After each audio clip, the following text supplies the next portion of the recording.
much just to ask for a campaign with the confidence rising. I told WDF don't switch, good times are coming on even deep diving. Fan cams, reactions, watch along, still the pride of London thriving. The Eagles of South, they flying. Keep your eyes on us, we ain't hiding.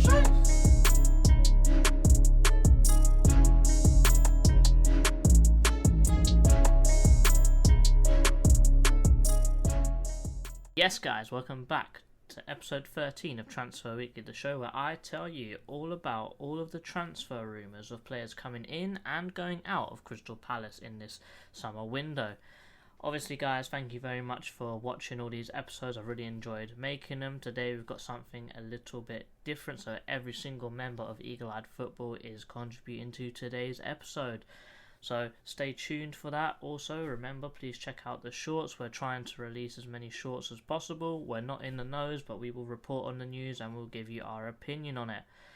So guys, thank you very much for enjoying and showing all the love on this series, and yeah, let's get into it on this final episode of Transfer Weekly. Johan Bakayoko, the 20-year-old Belgian right winger that currently plays for PSV, is currently on Crystal Palace's radar. The talk is that he's on the radar and potentially could be making a move to Crystal Palace if Eberechi Eze is to leave. With lots of clubs looking around Eze, such as Man City, who is the main one, they seem to have got a deal tied up for Mateus Nunes for Wolves. So potentially, because it's not really confirmed, but it's got a verbal agreement of £55 million.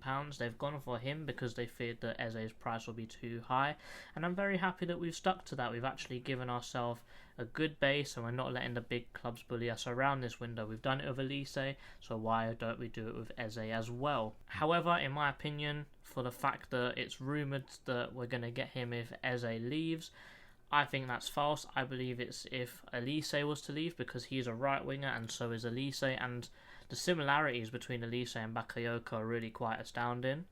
They're both left-footed right wingers, and they both have incredible talent, and they're both so young that the sky is the ceiling for these guys. They're both that good at football.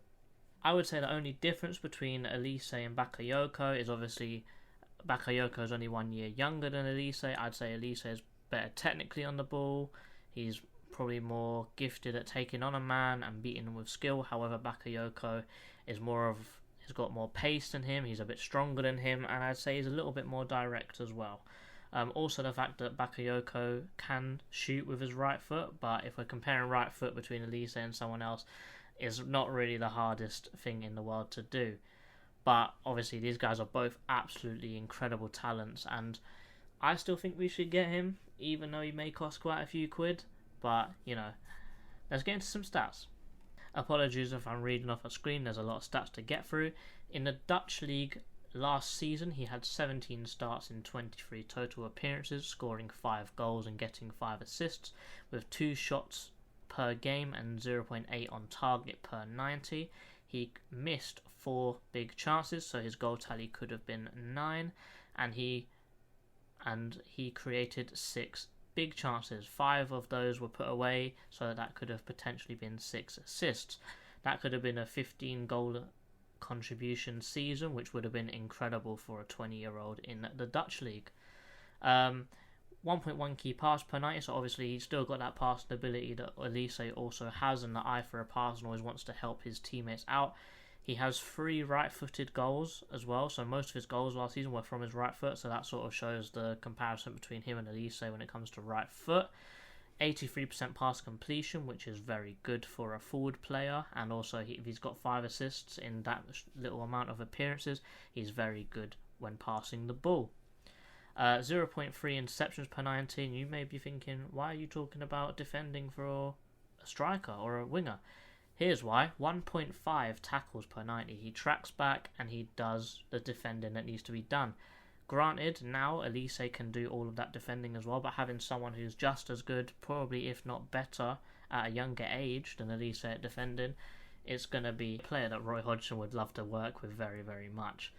Also, with 2 successful dribbles per 90, which means it is a success rate of 63%, which obviously isn't the best, but it just shows how willing he is to take on a man and how good he is at it as well.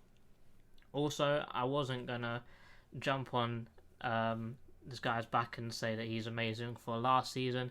This season in the Champions League, 1 start, 1 appearance, no goals, but 2 assists in 1 game in the Champions League. Also, with 4 shots in that game and 5 key passes in that game as well, he had an absolute blinder for a 20-year-old in the Champions League. Outstanding. Obviously, these stats are incredible, and no injuries as well. If you look at the injury chart here, there is absolutely nothing to see, and I'm very happy that Crystal Palace are looking at players like Bakayoko where they've not got a bad injury record, let's say, because normally we look at bad injuries, but this time, and hopefully Palace are looking to do it this time and not have very injury prone players, because we've been bitten by it before and we probably don't want it to happen again. With Elise signing a new deal, he's probably only going to stay for 1 more season, which is why I believe that getting Johan Bakayoko in now is probably the best thing for him and for the future of the club. Granted, we will be paying another 20-ish million pounds for him, same thing with França, but I think that it's probably the right thing to do to prepare ourselves for the future, because teams like Burnley, Crystal Palace, Everton, Liverpool, Dortmund and Barcelona are all fighting for this guy's signature. He is valued on Transfermarkt for £10 million, but I think he would be double that, and he's worth it. He is that kind of player where he's worth that money. If we're paying 20 million for França, there's no reason why Bakayoko wouldn't be worth that much money as well.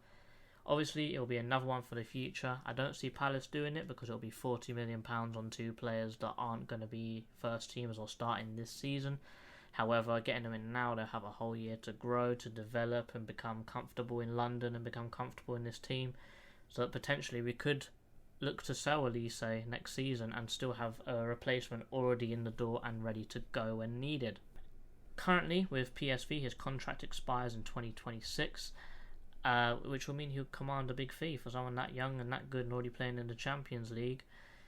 He's going to be worth a lot of money, so I think £20 million is probably a bit cheap. However, he's only being paid 14 grand a week, so we could easily offer a huge pay increase for him, which could be a very good incentive for him to come to Crystal Palace.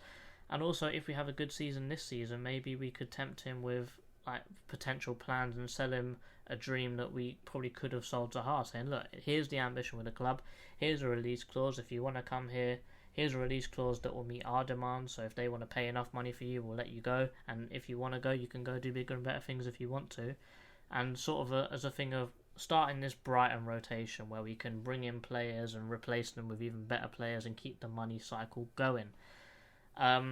Unfortunately, we're going to lose out on some good players that way, and we're going to sell them probably prematurely or probably not at the right time, but we're just starting out in this journey of Moneyball. However, overall, I'd love to be proactive in this window and get Bakayoko so we can have replacements there and ready to go, and I think it would be an absolute dream signing to have him and Elise in the team on that right wing position, and the amount of quality in that depth for that one season would be absolutely insane.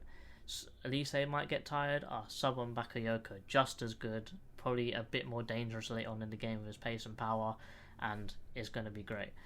Let's jump to the next member of Eagle Eyed Football to see who the next player is. How's it going, guys? Nate here from Eagle Eyed Football, giving you the quick rundown on Jordan Latomba, the 24-year-old right back who currently plays for OGC Nice in the French top flight.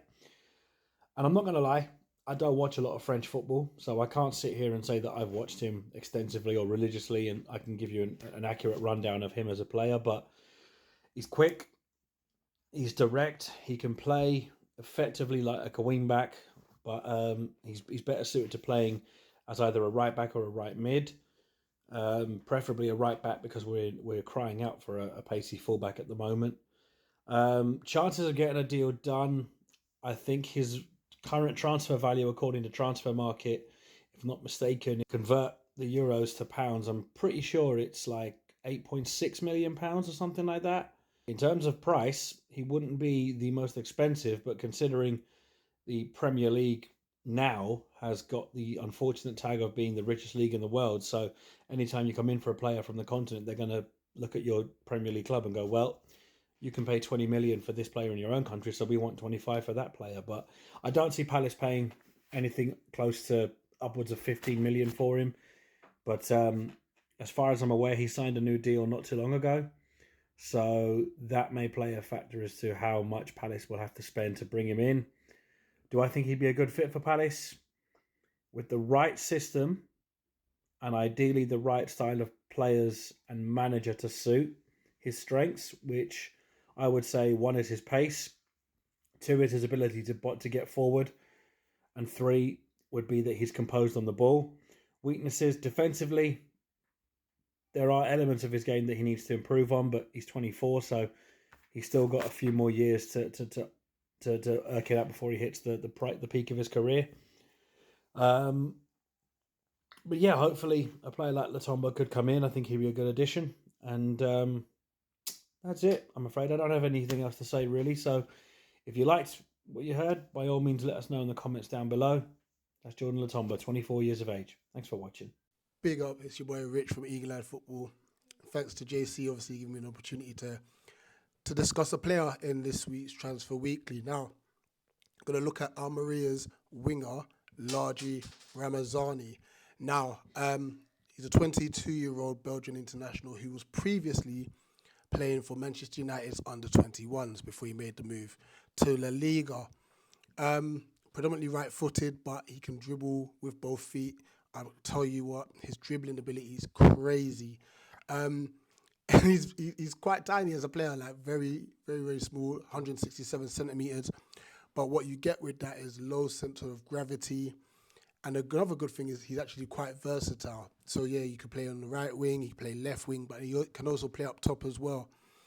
Now the valuation, and I'm going to go to a report from Twitter, and this is from Sasha Tavolieri, who has said, as well as us, Olympique Lyonnais and Real Betis are all interested in Ramazani.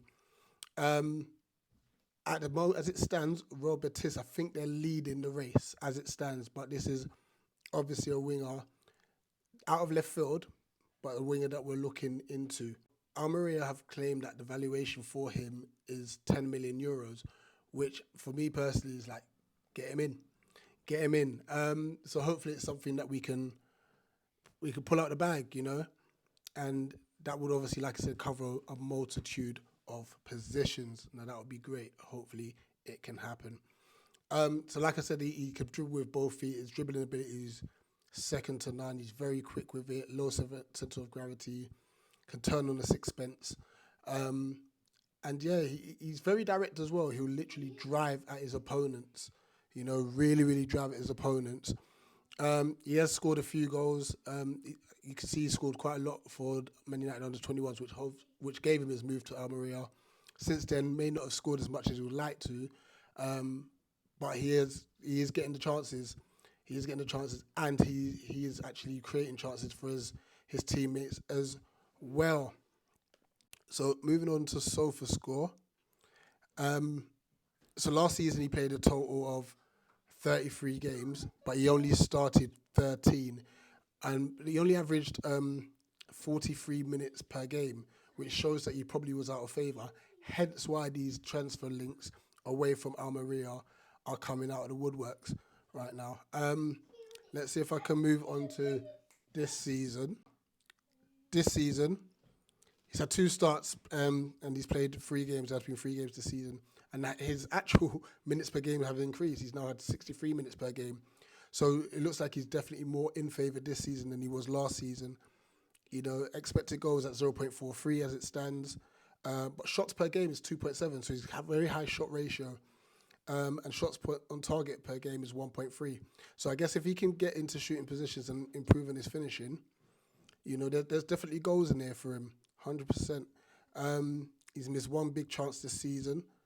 He has like 30 touches per game. He's created 1 big chance. He's got 1.3 key passes as it stands. And this is all this season.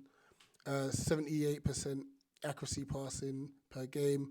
Got 2.7 interceptions per game. So he's defending from the front as well, which is good. So there's definitely a lot that he can work on.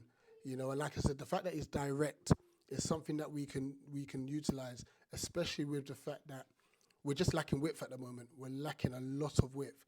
So if we could get him isolating the fullback, if we get him in, it's a type of profile of player that we could definitely look to get in. Obviously, like I said earlier, we'll just need to finish on. For all the good that he does, he definitely needs to work on his finishing, making sure he's a bit more clinical. So, as earlier mentioned, RHEA themselves value Ramazani as 10 million euros. Now, transfer market has got him down as 6 million euros, and this is probably because his contract actually runs out at the end of the season of 2025. So that'll be 30th of June 2025, which means that if he doesn't sign a new contract, the beginning of next season, it's on the road to becoming a free transfer. Other than that, history of injuries.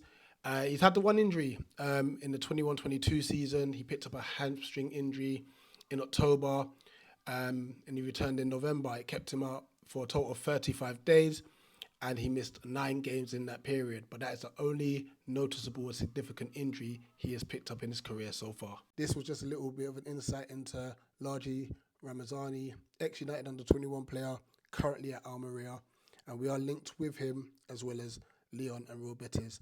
Hopefully we can get a player of this calibre over the line. Up the Palace.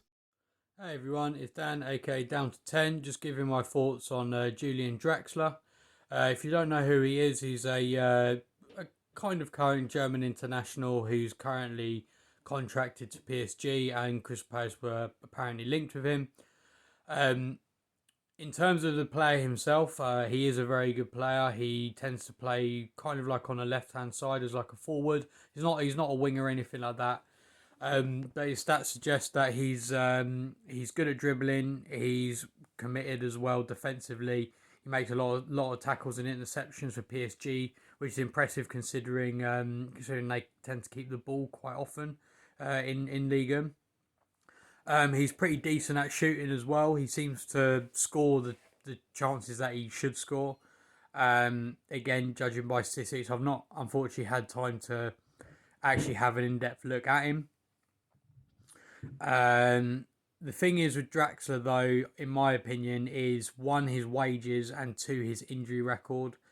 His wages apparently are around about £70,000 a week at PSG. Whether he's willing to take a pay cut or not, obviously I don't know that. And I think his injury record is something that would be something big issue. He's been injured pretty much every season. He's been professional. Last season alone, went on loan at Benfica. He was injured for about 20 odd games. In fact, he only played about 400 minutes last season, partially due to injury. But I mean, if you're not starting for Benfica in the Premier Liga, are you going to be good enough for the Premier League? I'm not so sure. I could see him as maybe like a depth signing, but again, why would you sign a depth signing for someone who's on 70 grand a week? To me, it just doesn't make any sense. So yeah, that would be where I fall on that. We wouldn't get a loan for him because he does only have a year left on his contract. He wouldn't be expensive because PSG do want to get rid of him. He's not even in the squad this season, as far as I'm aware. But like I said, I think with that injury record, doesn't matter how good you are, and on 70 grand a week, I think it would be too much, unless he was on some sort of pay-as-you-go kind of contract. But anyways, thank you very much for listening, and I hope you enjoy the rest of the video. And yes, guys, thank you very much for sticking around and watching all 13 episodes of this series. I really enjoyed making these videos, and I can't wait for January to come around where we can talk about even more. We will be keeping up with the shorts, so if there's any rumours on the off window, we will still keep you updated. As always, stay tuned for tomorrow, where you will see us do a deadline day stream. We'll talk about all the rumours that are potentially happening. Potentially Dean Henderson is done. We're looking at strikers. No right back rumours, unfortunately, so I might have to cry a little bit more. But guys, once again, thank you very much. I hope you enjoyed this episode today. And guys, that is the summer window, and thank you for watching Transfer Weekly. It's your boy JC from Eagle Eye Football, and I'm out. Up the Palace. Eagles!